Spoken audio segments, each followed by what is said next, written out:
Today's daf we're going to learn is Bava Metzia daf Kufhei. This is the daf for Shavuot, Chag Sameach. We are now going to get started with the beginning of our daf. We're in the middle of dealing with these issues of doing business dealings. I give you money. We view it as half pikadon, half halva'ah. I make 50% on the profits of the pikadon, the deposit part.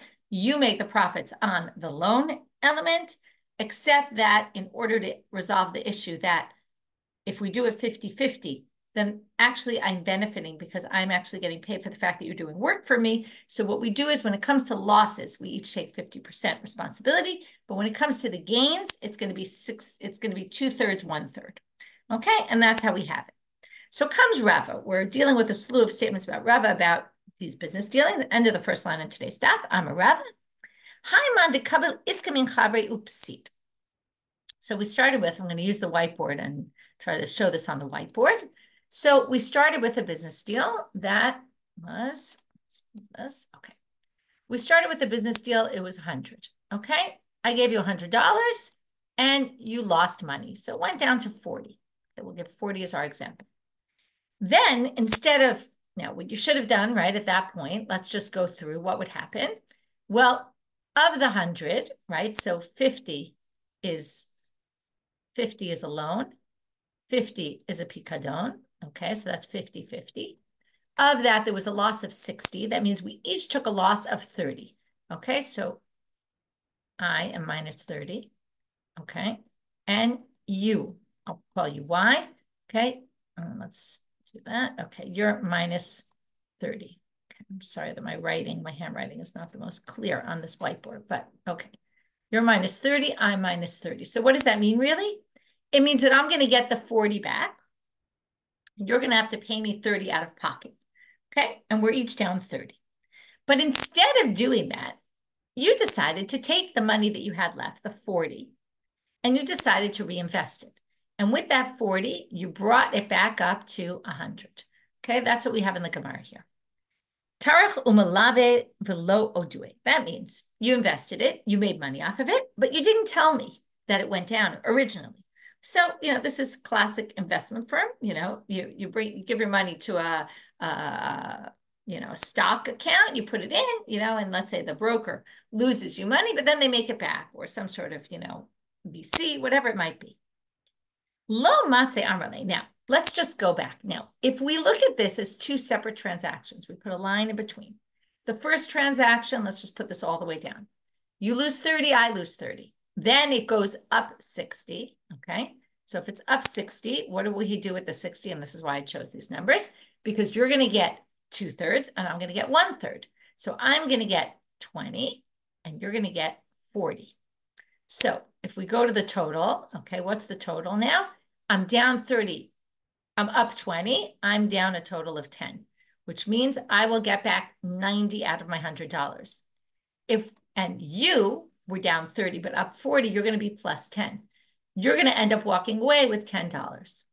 But if we look at this as one transaction where you gave me money for 100 and you sold it for 100, I gave you money for 100. You invested the money, lost money, but then gained and ended up with 100. We're going to split it 50-50 and you're going to end up with nothing. And I'm going to end up not minus 10. So therefore, comes the Gemara and says, Lo matze amrale. You can't say to me, you can't say, hey, look, originally it lost, and therefore we're going to go that way by splitting it into two different transactions. I say, what do you mean? Why did you reinvest it and not tell me, by the way? Why did you bother reinvesting it if not that you wanted to make my money back? So if you want to make my money back, then I should get all my money back. In the end, since you got my money back, right? And you did it. Why did you do it that way? Now let's go. Let's say you're a VC fund and you take investments for people and you invest them and you lose your money. What's your main job going to be for the next while? To make all that money back. You don't go to everyone and say, hey, look, we took a loss. Well, I'm not a VC person, so maybe I'm wrong, but you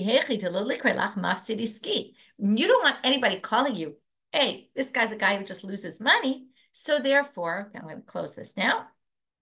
Therefore, since the whole point to get my money back was to get me my money back so that other people would invest with you in the future, or I would invest with you in the future, therefore, you can't claim, hey, let's split this into two different transactions. Ve'amar Rava. Furthermore, Rava said, Hani beitrei da'avde iska b'hadei adade v'ravach. Two people did a business dealing together and made money. Ve'amar lechad lechavre taliflo. And then they said, okay, let's split it 50-50. Now, what you are missing here is they made a deal that they were going to go together in business for X amount of time. And they said, we're going to invest this money and keep investing for the next 2 months, right? And they had an end date. But one guy says, I want to cash out already, okay? Never. So one says, taliflog, let's split our money and separate ways. The other guy says, wait, we had a deal we were going to do this for 2 months. Don't back out in a month because we can make more money than they can insist because that was part of the deal.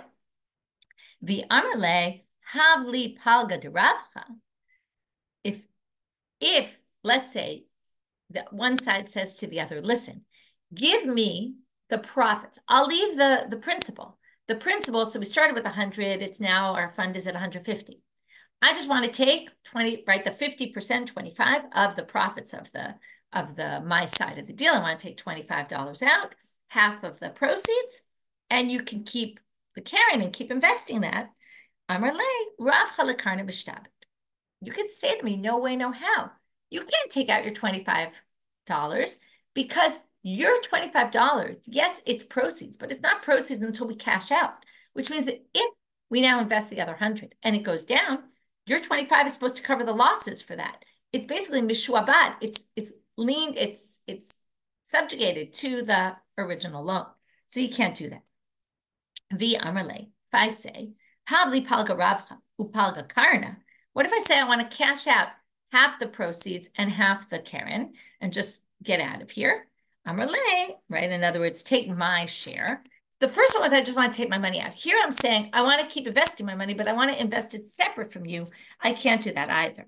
Why? Because Amarle iska lahadade mishuabad. Everything is connected with everything. If we have more money together, we can make more money. And therefore, you can't take it. Again, if I lose, you're going to say, if I lose my side, I need your side to help, to keep the fund going. So that doesn't work either. Amarle, last case here. Niflog ravcha v'niflog karna v'imatelach pseida darina bahadach. But now here comes.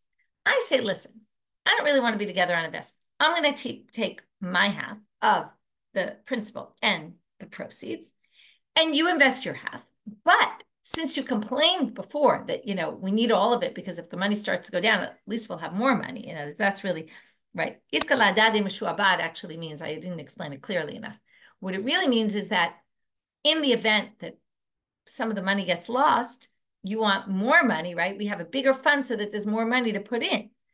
So now I say, listen, if it goes down, I'll compensate you. I'll kick in the money, okay, for the loss. But, right, that's amarle niflog ravcha v'niflog karna v'imate pseida darina ba'adach, and I'll cover the loss for you. Amarle, you could say to me, mazala de beitrei adif. Now here comes a less economical answer, but an interesting one nevertheless, and it's something we've seen before. You could say to me, no, because 2 people have better luck than 1. And therefore, even if we're willing to compensate you for the loss, there's really no financial problem for you. There is a financial problem because it's more likely you're going to succeed in your investment if I'm actually your partner, because 2 people succeed more than 1. And that's a little bit of what we might call a superstitious belief, and yet it can be an accepted belief, right? An accepted claim in a court or in some sort of disagreement. So what we had in this section of the Gemara was different types of business dealings and what the halakha is in those cases. Now we're going to go to the next Mishnah. And we're going to zigzag with the next bunch of Mishnayot between sharecroppers, which are called arisim, and sharecroppers that are called horchim. Okay? If you get it, you're a becharicha. That means, okay, let's talk about the difference. A sharecropper makes a percentage of the produce. They work on your land. Okay, they're a tenant farmer. But what do? They work on the land and they're a sharecropper. They get a share of the crops. Harichut is when I basically am more like a tenant. I basically pay you X amount, usually in produce, although we'll see it could be in money or produce. And then I get all the produce that I produce on the land. So the Mishnah first talks about an aris. Chachirut. The first Mishnah is chachirut, which we're going to talk about right now. So I get it. I'm supposed to pay you X amount.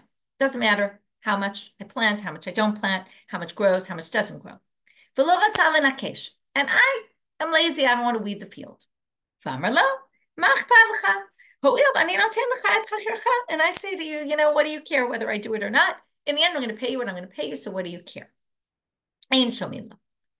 You can insist that I do the weeding because I'm supposed to work in your field. What am I doing? Not weeding your field. Why? What right do you have it? In the end, you're going to get paid your money, same amount of money anyway. Because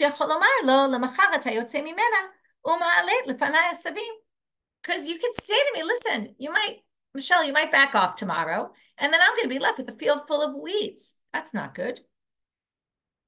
So the Gemara starts off and says, what if I say, listen, I'm not weeding it now, but I'll weed it before I give it back to you. You could say to me, hey, wait, you're paying me in wheat. If you keep the weeds there, the weeds are going to make the wheat less good. So you're going to give me bad crops from that, because the assumption is the chokher is going to pay the tenant worker is going to pay from the produce of the land. So even though you're giving me X amount of wheat, you're going to give me poor, you claim I'm going to give you poor quality wheat. What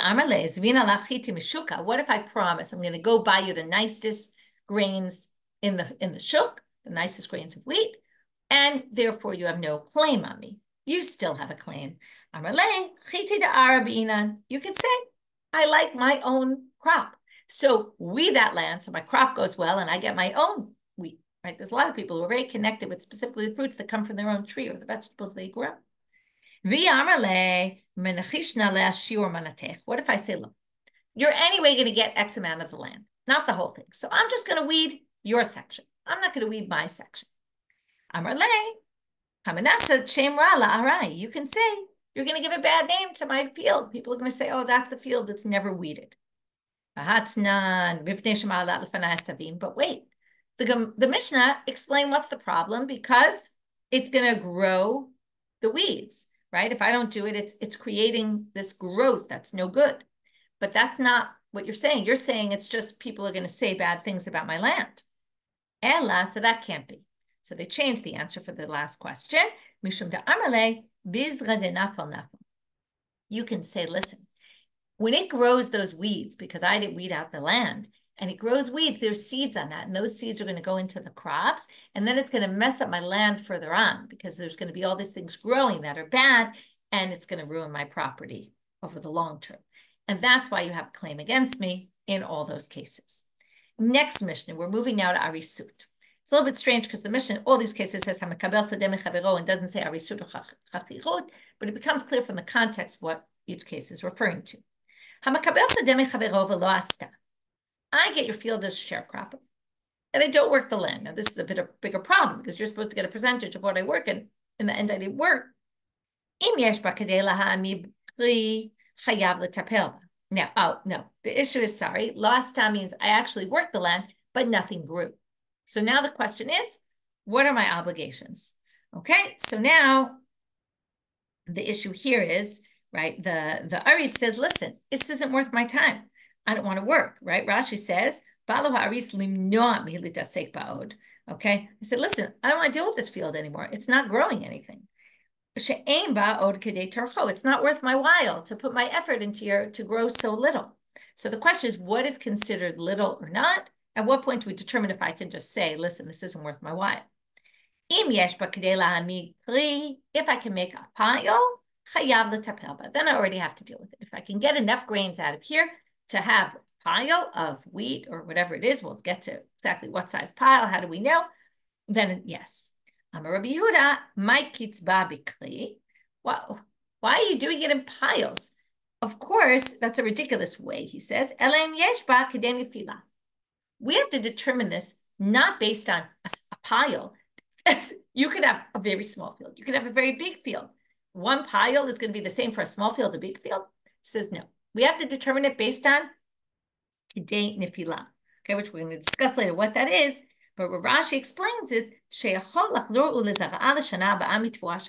have enough that comes out of there that you could plant and replant the whole field for next year, because what they would do is they would grow crops, and some of it they would reserve to grow for next year. If you have enough seeds to grow to plant next year, that's already enough that you have to deal, and you can't just walk out and say, this isn't worth my while. Tanu Rabbanan. So we're going to learn these, we're going to understand this much better through the Gemara. Gemara is going to first quote a Braita. So again, it didn't grow properly. Okay, if it's enough for a pile, then you have to deal with it. That's Tanakam in our Mishnah. What's the reason? They're going to give the reason right here in the Braita. Because this is what we write in an agreement. Ana okim va'anir. Okay, we've seen this a whole bunch of times, that these documents they wrote, they're all very similar. The one that we know the most today is the ketubah. And if you look at the language of a ketubah, it's very similar. The husband says, I will do this, that. Likewise, the sharecropper says, Ana, okim, I will stand it up. Va'anir, I will, okay, okim really means I will keep to my word, I think. Va'anir, I'll thresh. I'll plow, sorry. Ve'ezra, I'll plant. Echtzol, which really means to, echtzod, which means I'll harvest. Amir, I'll make the piles. Adush, I'll do the threshing. Idre, I'll do the winnowing, where you throw up the, and all the motes, what do you call it? The winnowing, when you throw up the wheat grains and then the bad part, the chaff, thank you. Just remembered the wheat from the chaff. So the wheat falls, the chaff gets blown away. The okim karya kadamach. And then, okay, the omarim are the piles of the sheaves, but after that, I will have a pile of grains. Okay, that's the final product. So what do you see, right? As long as you get to the kri, well, that's what you committed to. So you got to what you committed to. V'tete ana v'tito palga. So now they say, v'tete at v'tito palga. V'ana v'amle u'benafkut yadai palga. So now they say, and then, right, this is just part of the agreement. And I'll take half, and you'll have half. This is an Aris arrangement where it was 50-50. So now they say, well, we need an amount, like what size pile? Short pile, tall pile, how big? The rachat was the winnowing tool. It was like a big pitchfork, a giant pitchfork. If you put it in the ground and it stands, and you put it in the pile, right? If there's nothing in the ground, your pitchfork won't stand. But if it has a big pile that it's strong enough, that it's high enough, wide enough, that this pitchfork can stand, then that's the size. Again, it's not exactly a perfect measurement, right? Because depending on the size of your pitchfork and all that. So now they ask, what if your pitchfork stands in it, but the forks, the outer forks of the pitchfork, the outer teeth of the pitchfork aren't in the pile, but it still holds it up? How does that work? Does that work or not? Tashma, let's learn it from here. Amar Rabbi Yavam, they explained it to me in the name of Rabbi Yossi Rabbi Chanina. Okay, if the teeth of it don't see the sun, that's what we're talking about, which means it has to be fully covered. Itmar, another machloket. Levi amal shalosh sein. Rabbi Yannai amrei satayim. Now we have a measurement. How much wheat has to be in the pile? Here's a different way. One was stick the pitchfork in. This is a much more clear measurement. You need either 2 se'ah or 3 se'ah. Right? Satayim is 2. Shalosh sein is 3. I'm a Rish Lakish. Satayim shamru. When they say the satayim, though, there's one other thing that you didn't take into consideration. Chutz min hahotza'ah. This is if the sharecropper gets this amount, that there's a pile that big, after we deduct how much he spent of his expenses. We first deduct the expenses, so really it needs to be, let's say, more than 2 se'ah, so that with the deduction of the expenses, he's left with a se'ah. T'nanatam. Now we're going to quote a Mishnah. This is a Mishnah in Uktzin, the last Masechet of Shas, and it's all about impurity. Okay, these are the dregs left from the zaitim and the anavim, like not exactly the dregs, but after you already take out the oil or the juice for the wine, there's a little bit left. It's usually used for animal fodder, but you could still get some more stuff out of them. Okay, we don't exactly know what pritzei zaitim anavim. Actually, we're going to see that it means bad ones. Okay, we don't know what bad ones are yet. We're going to see soon. But if you have bad zaytim or anavim, which are usually used for animal fodder, Beit Shammai mitamim, he says these don't contract impurity because people don't eat them, or they're mainly made for animals. Food is susceptible to impurity, but only if it's fit for consumption for humans. Beit Hillel mitarim, they say, what do you mean? This could be used for humans. So my pritzei zaytim, what are these? Amar Rav Huna rish zaytim. They're bad, okay, evil olives. Amar Rav Yosef u'maikra. Where do we get that paritz is evil? Okay, this is like when you talk about a prutza, it usually means someone bad. Well, we're going to quote it from these two psukim. Okay, these are the bad people from among you. And Rav Nachman bar Yitzchak amar mehalcha v'oli ben paritz shofech dam. Okay, he gave birth to this son of a paritz who was a shofech dam. He murdered people. V'kama pritzei zaytim, how much is considered these bad grapes that are left? That again, it's like the stuff left at the end. Well, Rabbi Elazar amal arba'at kabin lekora. You put it in the olive press, and only 4 kav come out because you could still get oil for them. But the amount of 4 kav per what you could put in the olive press, that would be considered bad olives. Debei Rabbi Yannai, which again is machloka beit Shammai beit Hillel, whether we consider this susceptible to impurity or not susceptible to impurity. Debei Rabbi Yannai amrei satayim lekora. Not 4 kabim, but 2 se'ah, that's a much bigger amount. For a korah is going to be, even that is a bad olives. To which the Gemara says, v'lo pliga, they actually don't really argue. Haba atra d'ma'ile korah ba'olala, haba atra d'ma'ile tlata korim ba'olala. It actually just depends, which is obvious, on the size of your olive press.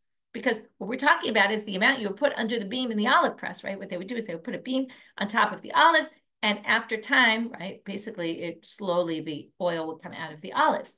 Now, what happens here is that if you have an olive press that fits a core of olives, then the amount will be 4 kav. But if it fits 3 core of olives, then the amount will be 2 se'ah. So they really say one and the same. It's just a matter of how big their olive presses were. Tanu Rabbanan, new Braita, moving now to Amud Bet. Alu Ilan. Now we're quoting another Mishnah. This is a Mishnah in Zav. Now to understand this, you have to know a Zav is someone who has a discharge, a male who has a discharge from his private area, and it's a clear discharge. It's called Zav. Okay, in English they call it gonorrhea. There's a certain type of impurity by a Zav, which if a Zav moves something that someone is on, like let's say you're on a couch and one person moves and it affects the movement of the other person, even though the Zav didn't touch you, the other person becomes impure. So likewise, if you're on a tree and a branch, let's say, and the branch moves and you're both on the branch and the Zav moves the branch, or the not Zav, the pure person moves the branch, right? Then one causes the movement of the other, and that's considered the other person becomes impure. So it doesn't matter who moves it. If one is moved by the other, they're considered as if they did something together. So what if, in this Mishnah it says, Alubi ilan shekochora, ubisuka shekochora. Okay, so Rashi says we're talking about, no, actually Rashi, right. Shekeman she'ilanu asuka kochara. Okay, the ilan is like the trunk of a tree, the base of the tree. The sukkah is a branch on the tree. Okay, so if we have it where it's weak, okay, which we're going to talk about, what does it mean bad? But then they're going to be tamei, because if they both go up on that tree, then one is moved by the movement of the other. Hechidami ilan shekochora. I know usually a trunk is pretty solid. Rabbi Yannai, kol she'ein bi'karo lachok rova. If you can't get a vessel that can hold a quarter of a kav, then already, in other words, if you take the trunk and you hollow it out and you make a vessel out of it, a bowl or something, and it can't hold a quarter of a kav, or actually a quarter here, a quarter of a kav, then that's considered enough of a narrow tree that the movement of one on that tree, if one's climbing and the other's also climbing, one is moving the other and will pass on impurity. If you take the circumference and you put like if you were to cut a piece, the circumference of it could fit in the hand of the person without seeing it. You could close your fist around and you wouldn't see it. At least that's the way Rashi explains this. Then already that would be a branch that clearly the movement of one will affect the other. Tanan hatam, another Mishnah. Hamalech bebeit hapras al gabei avanim sheyachol lahasid. A beit hapras is a place where we're concerned that there was impurity in the area, meaning there were dead bodies. Okay, we're worried about bones. We're worried if you walk through a Beit HaPras, if you're a Kohen, you might come in contact with bones. So now, or if you're anybody, you'll become impure. So you walk in the Beit HaPras, al gabei avanim shechol hasit. Okay, you walk on stones that could be kicked up, and while you're walking on the stones could move bones. So you're basically ending up moving bones. This is called tumat hesed. Your movement causes something else to move. So if you're impure and you kick something, right, like impurity of a zav, you can cause something else to become impure. But if you kick something which comes in contact with impurity, then you're actually going to become impure by doing that. So, right, sorry, it's mitame maga umasa, right, hem nisatot machmara over alehem. It's like you moved tuma. Okay, like for example, you could be mitame masa, which is I carried a tray and on it was something I didn't touch, the impurity, but I actually moved it because it was on the tray. So likewise, if I come in contact with something, I kick something, these rocks, which kick the bone. So I have to be worried, and this is all separate, but I have to be worried that maybe I moved it, which means I'd be impure. So now they say, so if I walk al gabei avanim shechol hasit, or ala adam v'ala beima shekochan ra, or I'm carried by a person, or I'm carried by an animal who are weak, then, and if they kicked the stones, or they possibly touched the bones, then I'm also going to be impure because they're weak. Okay, that's the key thing. This is connected with the sugya before. Tameh, I become impure. What does this mean? A person who's weak or doesn't have a lot of strength. When you walk, when that person's carrying me piggyback, let's say, and they walk and their feet hit into each other, that means they're struggling to hold me, and therefore that means they're weak. If it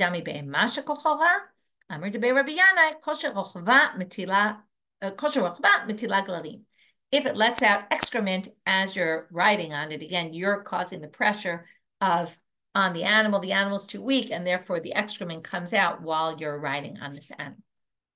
Okay, these are cases. Okay, why are we on these cases here, by the way? Okay, just to be clear here.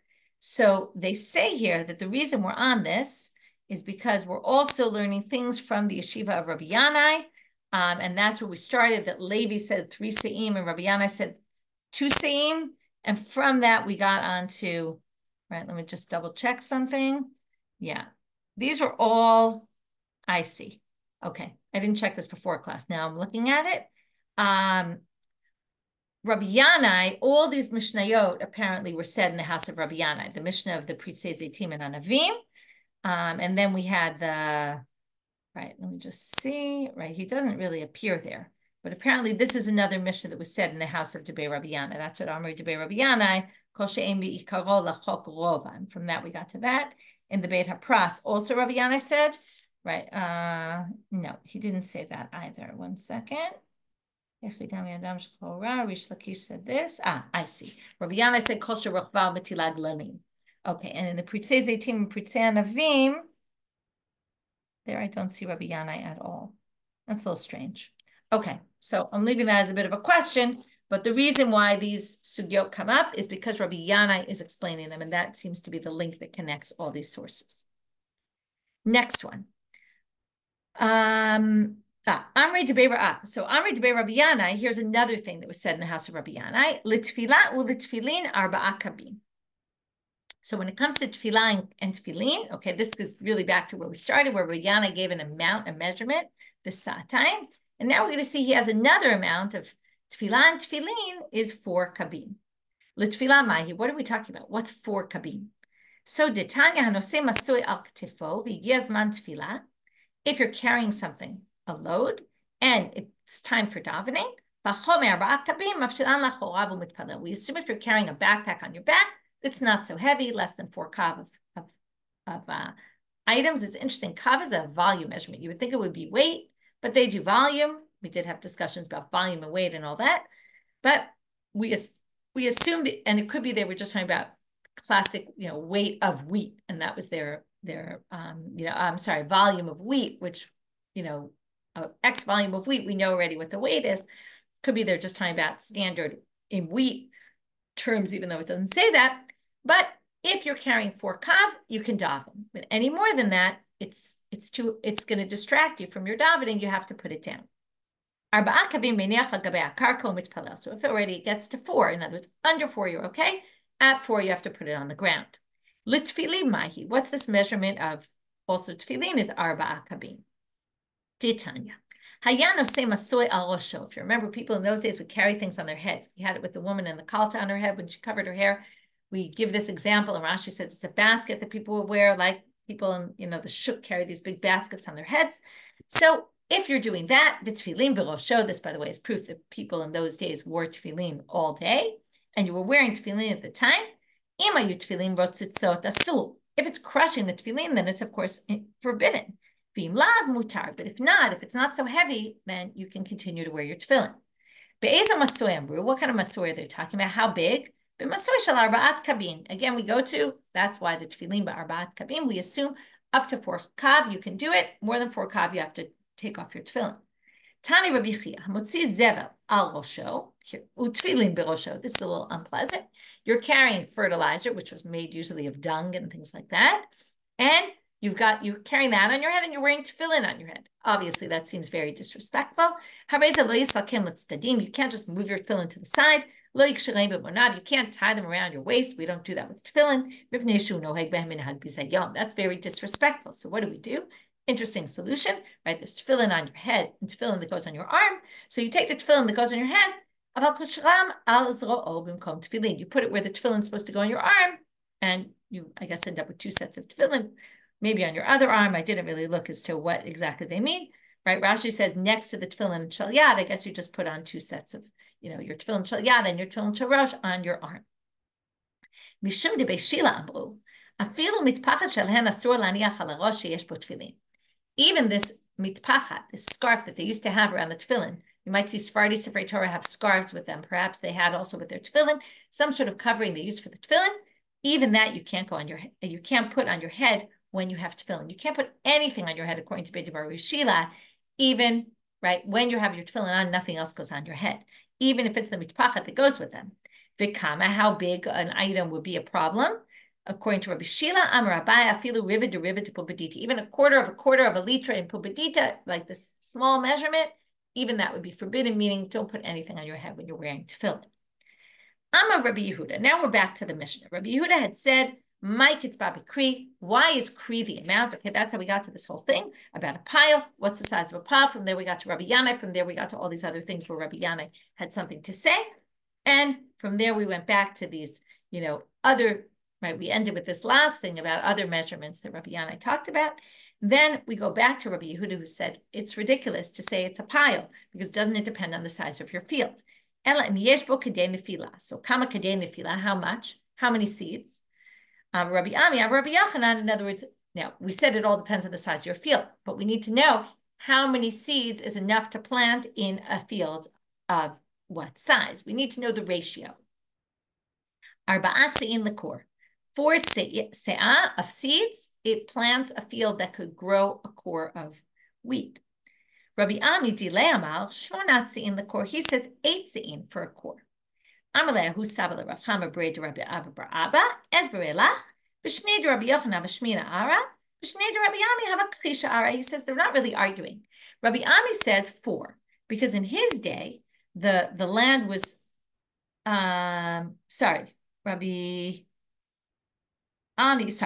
Rabbi Ami quoted Rabbi Yochanan as saying 4 se'ah for a core because the place where Rabbi Yochanan lived, the land was very fat and good, which meant that 4 se'ah could plant an entire field that was the size of a core. They could produce a core of produce. Rabbi Ami himself, though, said 8 because where he was living, the land was weaker. And you needed 8 core of seeds to plant an area that was going to grow that amount. And therefore, that's really the disagreement between them. Even though it seems like a huge difference, it actually is not a difference in opinion. It's a matter of what kind of land they were referring to. T'nanatam says in a Mishnah, Haruach shepizra omarim. This is a totally different issue. There's a Mishnah in Pe'ah. If the wind blew, okay, you had a pile you had all your wheat in a pile, and then the wind blows it. Okay, so here we're talking about not a pile of the grains, but a pile with the wheat and the chaff together before you do the winnowing. So the wind blows your pile, which you can understand because it was very easily blown in the wind. And what's the problem? Well, you had leket. What is leket? You had bundles that were left in the field, and then you had, as you were collecting, they fell, right? They fell. You have to leave them for the poor. That's leket. And then you made a pile of all your stuff, and then the wind blew it, and now you don't know what was leket, what was not. How do you know how much you're supposed to leave for leket? And the reason why we're getting to this is because we're going to use the same term kedei nefilah that Rabbi Yehuda used in the Mishnah, although it's going to have a different meaning here. Although the measurement is going to be the same, but the meaning is somewhat different. Before kedei nefilah was how much we take out of here that can kind of grow back to use for regrowth, right, for planting. So now they say, omdim ota kama leket ruya la'asaf v'noten la'aniyim. We evaluate how much leket would generally come out of a field this size, and we give that to the poor. Rashba gomer noten la'aniyim kedei nefilah. We give the aniyim kedei nefilah. How much, now here kedei nefilah seems to be how much we assume would have fallen. Okay, well, why is this different from what Tanna Kama said? Excellent question. It sounds kind of like the same. How much leket would there be is the same as how much would have fallen. Some people say that Rashbag is really just explaining Tanna Kama, that means how much would have normally fallen. Okay, let's move on. V'kama kedei nefilah, how much would we expect would fall? Ki ata Rav Dimi amar Rabbi Elazar v'item Rabbi Yochanan. Rav Dimi came from Israel. He said either in the name of Rabbi Elazar or in the name of Rabbi Yochanan. And some people say when he came, he said it in Rabbi Elazar's name. Some people think when he came, he said it in Rabbi Yochanan's name. Arba'at kabin l'kor. The same amount we had before, which was very interesting. The same amount used to plant is also the same amount the same 4 kav for a kor. But comes Rabbi Uriah with his question. L'kor zera or l'kor tfuah? Do we mean 4 kav for a core of seeds or 4 kav for a core of grain? Because the grains is much more than 4 core for seeds, right? 4 core of seeds is a lot. Sorry, l'kor zera. Let me just make sure I have this right. Rashi says l'sadesh is a ruba core, right? It was a place. Are we talking about for a field as big as you could plant a core of seeds? Or a field as big as you could grow a core of seeds. Now that you could grow a core of grains. That's a huge difference. A place where you would plant a core of seeds is gargantuan. A place where you would grow a core of seeds is much smaller than that. So where you would grow a core of grain, right? Where after it was planted, that's how much we grow. That's obviously going to be much smaller. So we don't know which one it is. That's what Rabbi Yirmiyah asks. It's actually a nitpicky question, but it's a good question because it wasn't very clear. To which, and he also asked, L'mapolet yad or l'mapolet shvarim? What seeds to plant are we talking about? Because remember, it was 4 kav of seeds to plant for a core. Okay, that's how much is leket. So either it's seeds to seeds, right, for a field that you could plant a core of seeds, or for a field where you would grow a core of grains. But the question is it 4 kav of seeds if you're planting a field by hand, where you're putting one by one and there's precision if you do it like that?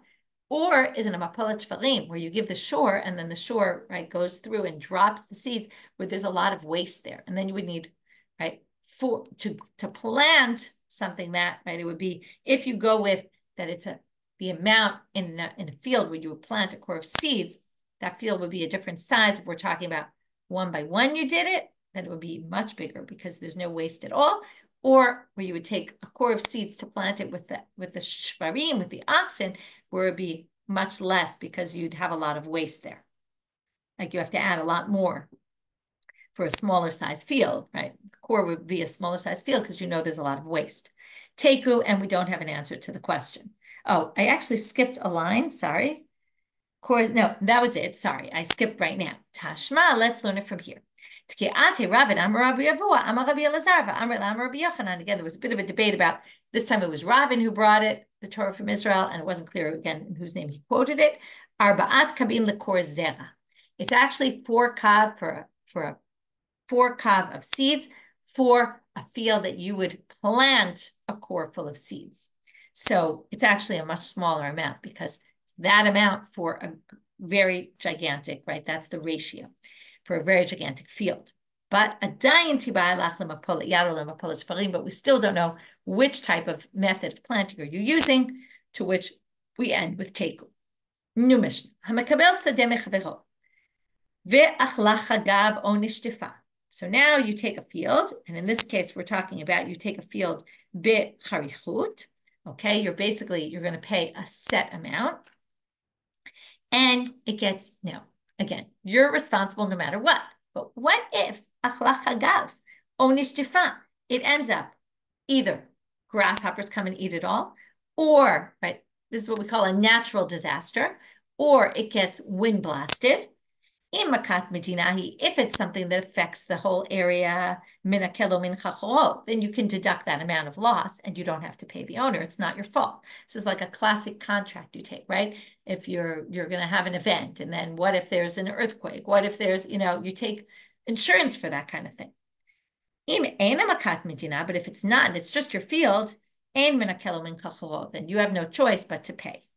Rabbi Yehuda Omer, in kibla himenu b'ma'at, ben kach o ben kach eno menakelo mechachoro. Now, I did mention at the beginning of class, the chachirut could happen with money you could pay, like a tenant that pays rent, or with produce, which generally is from the field, as we saw before. If you did it with produce, then you can claim, I'm going to deduct it if it was a natural disaster. But if you're paying money, you're going to pay the money no matter what, because you weren't paying in crops anyway, and then it's basically your loss. And again, we say, it's your bad luck that caused it. Now, hechidami, although I guess it's more your bad luck if it's just your field and not anyone else's field, right? Then we say your bad luck caused it. In this case, it's not really your bad luck because it was the whole Medina, but since you arranged in money and not in crops, you actually have to pay the money anyway. It's your loss. So now the Gemara says, what exactly is considered makat medina? Does it need to be the whole city, the whole nation? What are we talking about? What are the boundaries? Amar Rav Yehuda, kigon de'ishdif ruba debaga.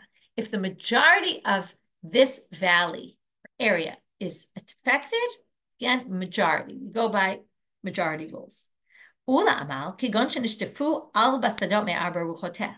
You don't need the whole area. You just need the 4 fields on all 4 sides of you. All 4 fields, all around you were destroyed, then you can claim along with them. That's a makat medina, even if the field beyond that wasn't. Amar Ula, Rava. In Eretz Israel, they asked, and now we're going to have a whole slew of questions.